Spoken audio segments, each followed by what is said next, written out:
Hey, welcome back to the video lecture series for PEP 406, which is Curriculum Design and Physical Education. I'm Dr. Chad Kish, and I'll be taking you on your journey today. We're going to learn some stuff outside the book now that is critical for you to know as a physical education and health professional. We'll talk about aligning GLEs, which is also aligning GLOs. They're used a lot of times synonymous, and aligning content to the Show Me standards.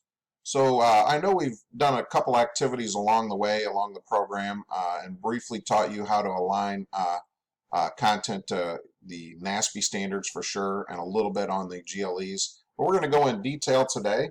I'm going to give you some examples, show you how that's done, and provide you with some activities to actually put what you learned today into action to allow you to apply your knowledge of aligning standards and GLEs with content. So that's what we're going to get to today. Like I said, we'll align curriculum with our GLEs and GLOs and our Show Me standards. That's today's lesson. All right, so quick review.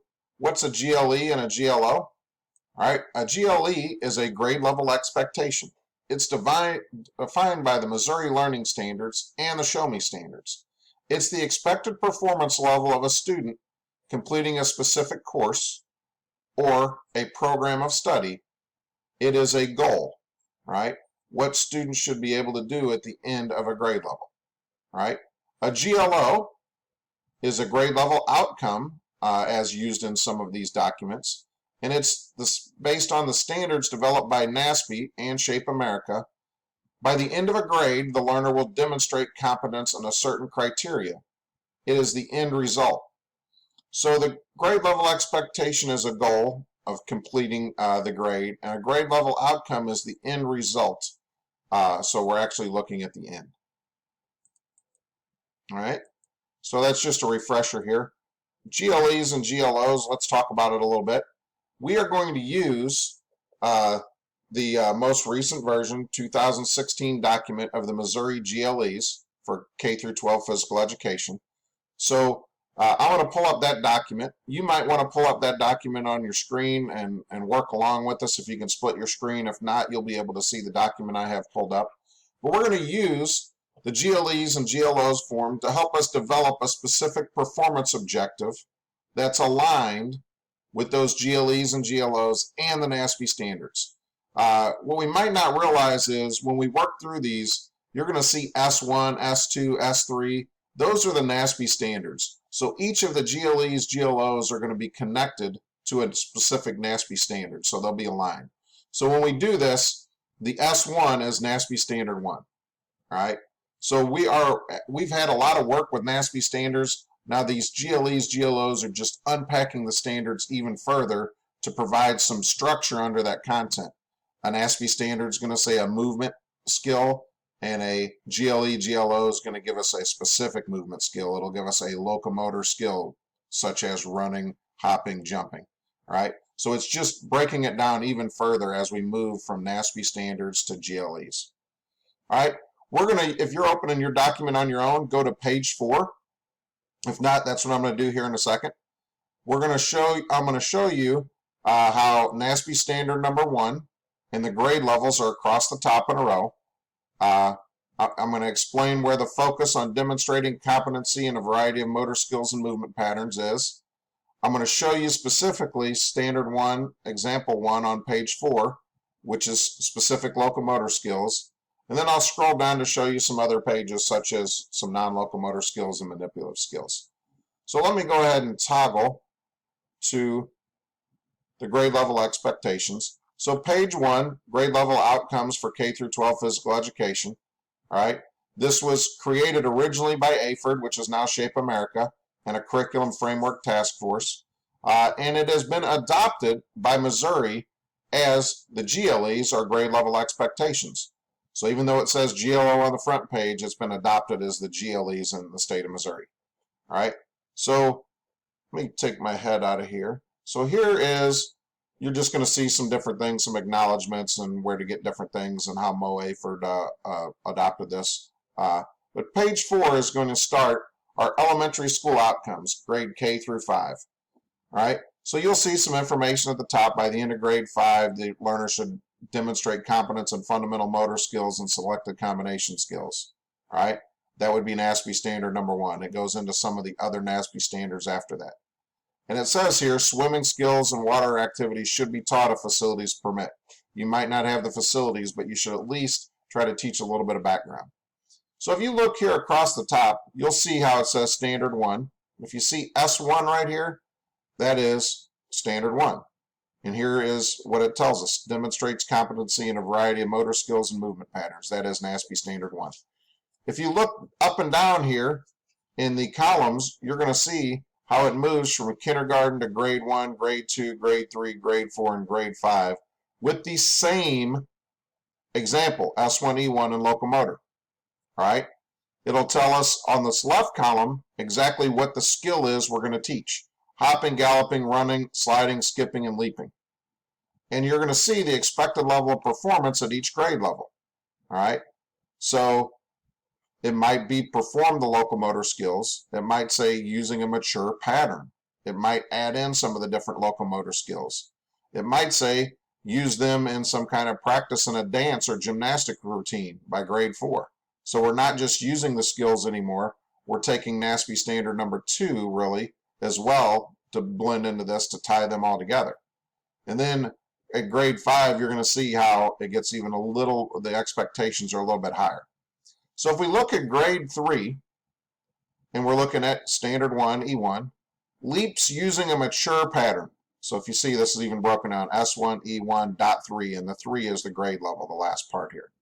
That's how to read these. NASB standard number 1, example number 1, and then the last dot is the grade level. All right?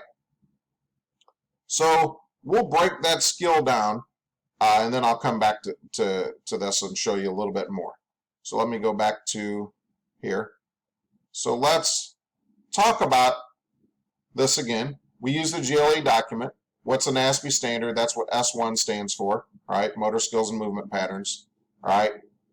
Then the dot is going to bring us to E1, example 1, the locomotor skill. And then there's another dot, and it'll give you the grade level, which would be 3 for us.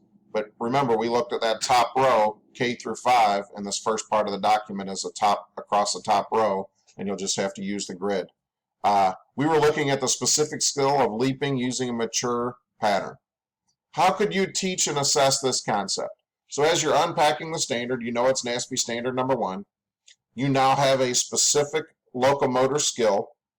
It gives us an idea of what we need to do. We're not just looking at leaping, we're looking at leaping with a mature pattern. So think how I could teach and assess this concept. That is unpacking the standard, right? So what lesson could you teach for the concept? If I was in elementary school at grade 3, I would teach a variety. I would teach them how to leap. I would give them a demonstration. I would provide some independent practice, right? In that independent practice, I would start out with guided practice where I would walk around and guide them. I would let them, third grade might be a little too early to start peer assessing, but I would let them talk to each other a little bit and try to help each other improve, to have some teamwork, right? And then we would do a variety of activities. We may leap over different obstacles, right? We may play a game such as a leapfrog game where you can leap over a teammate, and then when you get to the front after you've leaped over several, the back person will come, and the first group, you might make it a competition. You might have multiple groups do this, and the group with the most correct leaps, or the one that gets to an end goal, could win the competition. So how could I actually assess leaping? Not just winning the competition. That isn't what it's all about. Remember, ours said check for a mature pattern. So if we're checking for a mature pattern, we're going to need to use either a rubric or a checklist to do this, to actually mark down if they actually were leaping with a mature pattern. So if we're looking at different parts of the pattern, we might do a rubric and then give that back to the student. If we're looking to see if they can do that with an activity, we might do a group checklist to see if everybody's done it within the activity. So we need to remember how we're going to assess this. We're just not assessing leaping or how fast they can do it. We're talking about looking for the mature pattern. So we need to actually intentionally teach the pattern and form for leaping. All right, so write a performance objective for this. So remember, this is an observable 3-part performance objective. So remember, we're looking at the task, the condition, and the criteria. If you don't remember your 3 parts of the performance objective, the task is what the students are going to do. The condition is how they're going to do it, what concept, what idea, what constraints, and then the criteria is how well, the level of expected performance. So here would be my observable 3-part performance objective. The students will demonstrate correct leaping during the leapfrog activity at least 3 times. All right, and I could even make this better, saying demonstrate the correct leaping pattern during the leapfrog activity at least 3 times. So if I was doing that, I would have my checklist and see if they've done it 3 times, marked down 3 times. All right, so that is how we can develop a lesson concept by using the GLEs. So let me toggle back to the GLEs for a minute. And in the GLEs, if you scroll down to different pages, page 5 is going to have some different locomotor activities. You might talk about jumping and landing, right? You might talk about some different dance type moves, some combination movement patterns. If you look down here, standard number 1, number 7 starts going into non-locomotor activities such as stability, balance, and weight transfer. That's on page 6. You might look at curling and stretching, which is 10, or number 11, which is some combination stability. Or when you get down to page 8 is where the manipulative skills start. All right, this would be underhand throw and overhand throw would start out your manipulative skills you're throwing. You're going to move into catching, all right, and then dribbling, which could be with your hands or feet. Passing and receiving with your feet, all right. Dribbling and combinations, all right. So kicking and volleying. So you'll see as you scroll down through the document, this is page 11 here, we're still on the elementary grade level, and it's going through the variety of different skills that you can break down. All right. Volley is an object with an open palm sending it upward. So if you see in kindergarten, this even gives you an idea. Volley is a lightweight object such as a balloon, sending it upward. All right. And when you get to grade 2, can you do it with consecutive hits? So you'll see the whole sequence of the pattern. If you can continue to scroll down, you're going to see you're getting into different standards. Standard 3 here, demonstrate knowledge and skills to maintain a health-enhancing level of physical activity and fitness. So you'll see all the different things. So you'll have all 5 of the standards broken down into different areas for you. All right? So what do I want you to do? Your first activity for this section of Module 3 is using the GLEs. So scroll down to page 8, use Standard 1, Example 13, for grade level 3, and complete the following 3 prompts. All right? So I'm going to go back here. I'm going to go to page 8. All right? S1E13 manipulative skill, we're looking at throwing. All right? And we're looking at grade level 3. Throwing underhanded to a partner or target with accuracy. All right? And then throws overhand. First one was underhand. Throws overhand, demonstrating 3 of the 5 critical elements of a mature pattern. All right? We might look for some distance and or force. But remember, we're going to break down the skill of throwing overhand in this one and start looking at the pattern. So that is Standard 1, Example 13, manipulative skill, underhand throw and overhand throw, and we're looking at grade level 3. So what are you going to do? You're going to, for number 1, you're going to say, what lesson could you teach to teach that concept?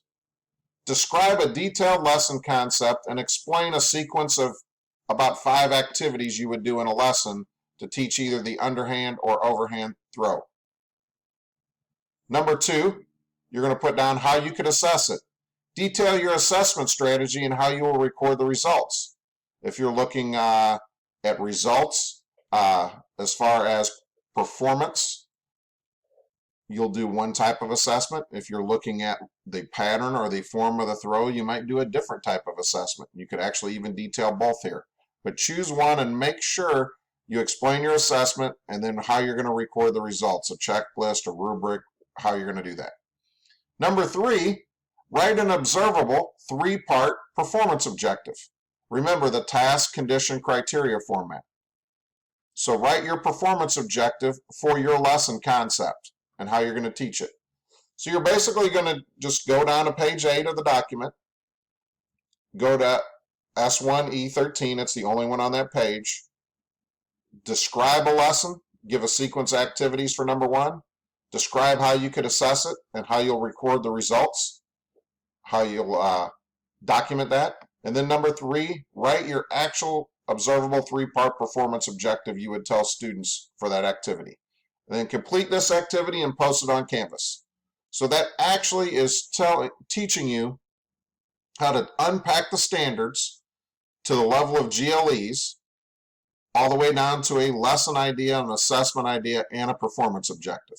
So by doing this, you will actually have fully unpacked standard number 1 to example number 3.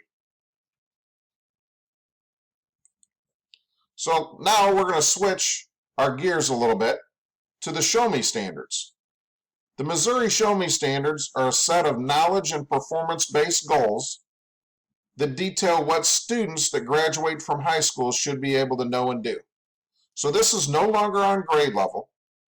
This is on the idea of what students should be able to perform and do when they graduate from high school. The idea the Show Me standards were built were to give the picture of a high school graduate through a variety of different subject areas and what students should be able to do when they graduate to persist into a career, to live a healthy, productive lifestyle, or to matriculate on to a college or technical-based education, right? So each content area has a list of specific foundational knowledge. There are 6 content areas, and we were lucky enough that PE and health is one of the 6. Most of this does focus on health, but if we just wrap our head around NASP standard number 3, health-related fitness, that's okay. All right, so each content area has a list of specific foundational knowledge. There are different points. PE and health has 7 specific criteria. All right, so what I want you to do is look at the Show Me Standards document, which I have pulled up here.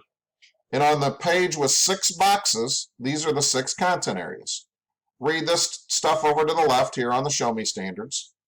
And like I said, knowledge and performance equals academic or lifetime success is what the Show Me Standards were built on. So if you look at health and physical education in particular, it starts out with, in health and PE, students in Missouri public schools will acquire the solid foundation, which includes the knowledge of, and it's these 7 things. All right. What I'm going to do is I'm going to zoom in here. Ooh.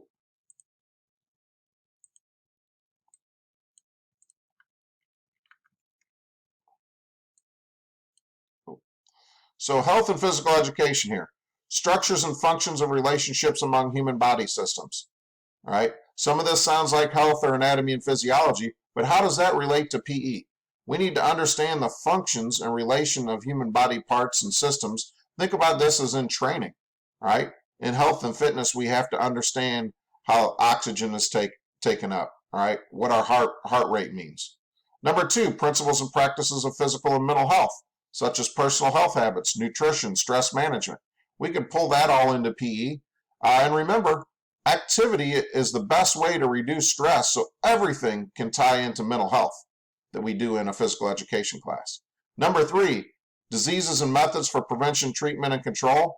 We can talk about how getting our heart rate up is great for cardiovascular fitness, and cardiovascular disease is one of the number 1 killers in the country. So we can tie this into PE, although it sounds like a health-related one. Number 4 sounds the most like PE, principles of movement and physical fitness. That ties directly to standard number 1 and includes standard number 2. All right, so we can look at a lot of these different standards. Or different functions here. So what I want you to do is choose a function, all right, and you're going to write about it. So I'll go over that activity. if I can get the one to switch. All right. So you're going to use page 1 of the Show Me Standards document, the one I just showed you, the side with 6 boxes. And I want you to look at the health and PE box on the bottom right to develop, and this is key, I want a health-related fitness lesson. All right. Health-related fitness. So how are you going to do that? You're going to select one of the 7 areas and provide the answer to the following questions. Number 1, list the number and then the description of the idea you pick, all right, of the concept you're going to pick there. Number 2, list a health-related fitness lesson concept that's aligned with your number 1, not NASB standard number 1, with your number 1 that you just chose, all right? So describe a detailed lesson concept and explain the sequence of 5 or 6 activities that you would do within that concept. So that's number 2. Number 3, how would you assess the lesson? Detail your assessment strategy and how you'll record the results. And number 4, write an observable 3-part performance objective in the task, condition, and criteria method. All right? So you're going to do similar to what you did in your GLE activity, but you're going to do this based on a health-related fitness lesson on the Show Me Standards. Does that make sense? So you're going to complete and post this on Canvas. This is Show Me Standards activity number 1. So remember, I want health-related fitness on this one. It can be tied to a PE lesson or a PE activity, but have the overarching idea that this is NASB standard number 3. We're teaching health-related fitness somehow. All right? So let me go back to the previous one. On the second page of the Show Me Standard document, there are 4 major performance goals.